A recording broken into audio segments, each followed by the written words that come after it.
Hi friends, ഇന്ന് പുതിയൊരു travel video ആണ്. ഇന്ന് നമ്മൾ പോകുന്നത് ഗുണ്ടൽപേട്ടയിലോട്ടാണ്. അപ്പോൾ അവിടെ പൂക്കളെല്ലാം വിരിഞ്ഞ് നിൽക്കുന്ന ടൈമാണ്, ഓണൊക്കെ ആയതുകൊണ്ട്. അപ്പോൾ സൂര്യകാന്തി കാണാനും പിന്നെ അവിടെയുള്ള നമ്മളെ ഗോപാൽസ്വാമി ഹിൽസ് അമ്പലമുണ്ട്, അപ്പോൾ അവിടത്തേക്കും കൂടി കയറ്റാണ് യാത്ര. 2 ബൈക്കിലായി 4 പേരാണ് ഇന്ന് നമ്മൾ പോകുന്നത്. ഇത് നമ്മുടെ മുത്തങ്ങ ഫോറസ്റ്റ് ആണ് കേട്ടോ. മുത്തങ്ങ ബന്ദിപ്പൂരിൽ ഫോറസ്റ്റൊക്കെ കടന്നിട്ട് വേണം ഗുണ്ടൽപേട്ട എത്താൻ. കുറേ പേർക്ക് അറിയുന്നതായിരിക്കും, പോയിട്ടുണ്ടാവും. ഇതാണ് നമ്മൾ ഗോപാൽസ്വാമി ഹിൽസിലോട്ട് പോകുന്ന ഒരു റോഡ്. ഇതും ഒരുവിധം എല്ലാവരും വീഡിയോസിലും കാര്യത്തിലൊക്കെ കണ്ടിട്ടുണ്ടാവും. നല്ല അടിപൊളി ഒരു റോഡാണിത്. ഈ റോഡിൻ്റെ ഇരുവശങ്ങളായിട്ട് തന്നെ പൂക്കൾ ഇവിടെ ഉണ്ട് കേട്ടോ. ഇതല്ലാതെയും ഒരുപാട് സ്ഥലങ്ങളുണ്ട് ഇവിടെ പൂക്കളുള്ള. ഇതിനായിട്ടുള്ള കുറേ ഗ്രാമങ്ങളൊക്കെ ഉണ്ടെന്നാണ് പറഞ്ഞ് കേട്ടിട്ടുള്ളത്. പക്ഷെ അങ്ങോട്ടൊന്നും നമ്മൾ പോയിട്ടില്ല. നമ്മൾ വന്ന സമയത്തുണ്ടായ തിരക്കാണ് കേട്ടോ അത്. ഈ ഒരു ഏരിയ വരെ നമുക്ക് നമ്മുടെ സ്വന്തം വണ്ടിയിൽ വരാൻ പറ്റുള്ളൂ. അവിടെ വണ്ടി പാർക്ക് ചെയ്തതിന് ശേഷം ഇവിടെ ഒരു ബസ് സർവീസ് ഉണ്ട് മുകളിലോട്ട്. അപ്പോൾ അതിന് ടിക്കറ്റ് എടുത്തതിന് ശേഷം വേണം നമുക്ക് മുകളിലോട്ട് പോകാൻ. 70 രൂപ എങ്ങനെയാണ് ഒരാൾക്ക് ടിക്കറ്റ് ചാർജ് ആയിട്ട് വരുന്നത്. അതിൽ നമ്മൾ പോയ ദിവസം നല്ല തെളിഞ്ഞ കാലാവസ്ഥയായിരുന്നു. നോർമലി ഇവിടെ വരുന്ന വീഡിയോസിലെല്ലാം കാണും മൊത്തം കോട ഇറങ്ങി, ഇല്ലെങ്കിൽ ചെറിയൊരു ചാറ്റൽ മഴയൊക്കെ ആയിട്ടായിരുന്നു എല്ലാം കണ്ടത്. നമ്മളത് പ്രതീക്ഷിച്ചിട്ടാണ് വന്നത്. പക്ഷേ വന്ന ദിവസം നല്ല തെളിഞ്ഞ ആകാശവും കാര്യങ്ങളൊക്കെ ആയിരുന്നു. ഇതൊരു മലമുകളായതുകൊണ്ട് തന്നെ ഇവിടെ ഫുൾ ടൈം നല്ല കാറ്റാണ്. കാറ്റും നല്ല തണുത്തൊരു കാലാവസ്ഥ.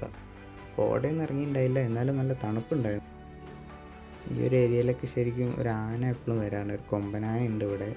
നമുക്കതും കാണാൻ പറ്റുമെന്ന് തോന്നുന്നില്ല. അത് ഇവിടേക്ക് വരുന്നതായിട്ടൊക്കെ ചില വീഡിയോസിലൊക്കെ കണ്ടിട്ടുണ്ടായിരുന്നു. ചുറ്റും നോക്കിയാൽ ഇതേപോലത്തെ നല്ല കിടിലൻ ലാൻഡ്സ്കേപ്പാണ്.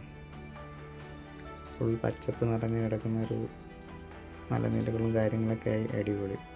ഇതാണ് നമ്മൾ അമ്പലത്തിലോട്ടുള്ള എൻട്രൻസ്. ഇതിൻ്റെ പുറത്ത് വരെ നമുക്ക് വീഡിയോയും കാര്യങ്ങളൊക്കെ എടുക്കാൻ പറ്റില്ല. അമ്പലത്തിൻ്റെ ഉള്ളിലോട്ട് അനുവാദമില്ല. അപ്പോൾ പുറത്തു നിന്നുള്ള കാര്യങ്ങളൊക്കെയാണ് നമ്മൾ കാണിക്കുന്നത്. ഈ കാണുന്ന ഗോപുരത്തിൻ്റെ ഉള്ളിലോട്ട് കയറാം. അതിൻ്റെ ഫുട്ടേജ് കൊണ്ടും കാണിച്ചിട്ട് അവിടം വരെ നമുക്ക് കയറാൻ പറ്റത്തുള്ളൂ. ഉള്ളിലേക്ക് പിന്നെ അങ്ങനെ മൊബൈലൊന്നും കൊണ്ടുപോകാൻ പറ്റത്തില്ല. ഇവിടെ തന്നെ കുറേ ഏരിയ ഉണ്ട്. ഫോട്ടോസും വീഡിയോസൊക്കെ എടുക്കാനാണ് കൂടുതൽ പേര് ഇപ്പോൾ അവിടെ വരുന്നത്. അങ്ങനെ അധികം പേരൊന്നും അമ്പലത്തിനുള്ളിൽ കയറി കണ്ടില്ല. നമ്മളെന്തായാലും കയറിയിട്ടുണ്ടായിരുന്നു. ഉള്ളിൽ കയറിയോടെ പ്രസാദമൊക്കെ കിട്ടിയാതെ കഴിച്ചിട്ടാണ് നമ്മൾ ഇറങ്ങിയത്.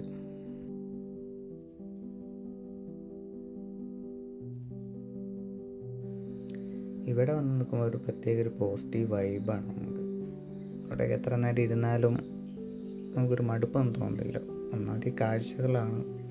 ചുറ്റും ഇത്രയും മനോഹരമായ കാഴ്ച ആയതുകൊണ്ട് തന്നെ ആർക്കൊരു മടുപ്പൊന്നും തോന്നത്തില്ല. ഈ അമ്പലം മിലിറ്ററിയുടെ പ്രൊട്ടക്ഷനിലാണ് നിൽക്കുന്നത്. മിലിറ്ററിക്കാരൊക്കെ ഉണ്ടായിരുന്നു. നമ്മൾ ഇവിടുത്തെ പരിപാടിയൊക്കെ കഴിഞ്ഞ് താഴോട്ട് ഇറങ്ങി. പോകുന്ന വഴി അടിപൊളിയാണ്. താഴെ നല്ല വ്യൂ ഒക്കെ ഉള്ളത് കൊണ്ട് തന്നെ. പിന്നെ പേടിപ്പെടുത്തുന്നത് പറഞ്ഞാൽ ചെറിയ റോഡാണ്. ചെറിയ റോഡും നല്ല വലിയൊരു കൊക്കയാണ് താഴോട്ട് നോക്കിയാൽ. നമ്മൾ ഫ്രണ്ടിലൊക്കെ ഇരുന്ന് പോവുകയാണെങ്കിൽ ചെറിയൊരു പേടി എന്തായാലും തോന്നും. നമുക്ക് വിഷ്വൽ കാണുമ്പോൾ എത്രത്തോളം മനസ്സിലാകുന്നുണ്ടെന്ന് എനിക്കറിയില്ല. പക്ഷെ അവിടെയുള്ള യാത്ര ഒരു അഡ്വഞ്ചർ ആയിരുന്നു.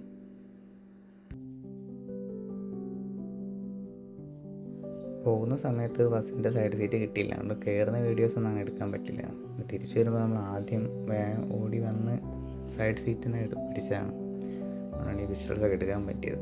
എന്നിട്ട് നമുക്ക് ഇറങ്ങുമ്പോൾ കാണുന്ന കാഴ്ചയാണ് അതിമനോഹരം അല്ലേ. ഇതൊക്കെ നേരിട്ട് കാണാൻ ഇതിലും മനോഹരമായിരുന്നു.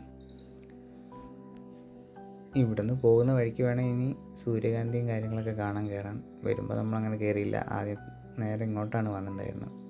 അത് കഴിഞ്ഞ് നമ്മൾ അവിടത്തേക്കും പോകുന്നുണ്ട്. അതാണ് അവിടെ നമ്മൾ വരുന്ന വഴിക്ക് തന്നെ കണ്ടുള്ളൊരു സൂര്യകാന്തി തോട്ടമായിരുന്നു. ഇവിടെ 30 രൂപ എങ്ങാനാണ് ടിക്കറ്റ് ചാർജായിട്ട് അവർ ഈടാക്കുന്നത്. അവിടെ കയറി ഇഷ്ടംപോലെ ഫോട്ടോസും വീഡിയോസൊക്കെ നമുക്ക് എടുക്കാം. ബാക്ക്ഗ്രൗണ്ടും നല്ല അടിപൊളിയായിരുന്നു. മലനിരകളൊക്കെ ആയിട്ട് നല്ല ഭംഗിയുള്ളൊരു പൂന്തോട്ടമായിരുന്നു ഇവിടെ കിട്ടിയത്. ലാസ്റ്റ് ഇയർ നമ്മൾ വന്നിട്ടുണ്ടായിരുന്നു. അങ്ങനെ ഇത്ര ഉള്ളിലോട്ടൊന്നും വന്നില്ല. നമ്മൾ ചെക്ക് പോസ്റ്റ് കഴിയുമ്പോൾ തന്നെ സൈഡിലായിട്ട് ചെറിയ ചെറിയ ഏരിയകളിലൊക്കെ ഉണ്ടായിരുന്നു. അന്ന് അവിടെ വന്നിട്ടായിരുന്നു പോയത്.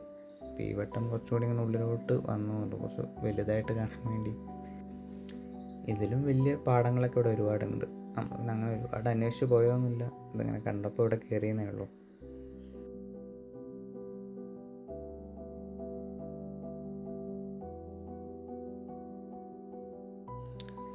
വരുന്ന വഴിക്ക് റോഡരികിൽ തന്നെ ഒരുപാട് മാമ്പഴവും റംബൂട്ടാനൊക്കെ വിൽക്കാൻ വെച്ചിട്ടുണ്ടായിരുന്നു. നമ്മൾ ഇവിടെ ഇതിൻ്റെ തൊട്ട് പുറത്ത് തന്നെ കുറച്ച് മാങ്ങയൊക്കെ ഉണ്ടായിരുന്നു. അപ്പോൾ അതൊക്കെ വാങ്ങി കഴിച്ച് നോക്കി. അത്യാവശ്യം നല്ല ടേസ്റ്റൊക്കെയുള്ള മാങ്ങേനായിരുന്നു. സൂര്യകാന്തി കണ്ടതിന് ശേഷം അടുത്ത് നമ്മൾ വന്നത് ചെണ്ടുമല്ലി കാണാനായിരുന്നു. അതിൻ്റെ അടുത്ത് തന്നെയാണ്, തൊട്ടടുത്ത് തന്നെ ആയിരുന്നു. ഫ്രണ്ട്സായിട്ടിപ്പോൾ കുറേ കാലത്തിന് ശേഷമാണ് ഇപ്പോൾ ഒരു ട്രിപ്പൊക്കെ വന്നത്. ഇവർക്ക് 2 പേർക്കും ഇത് കാണാൻ നല്ല ആഗ്രഹം ഉണ്ടായിരുന്നു, സൂര്യകാന്തിക്ക്. അങ്ങനെ എല്ലാവരും കൂടി വന്നായിരുന്നു.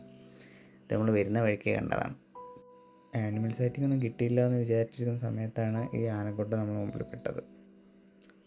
അപ്പോൾ ഇന്നത്തെ വീഡിയോ ഇത്രയേ ഉള്ളൂ.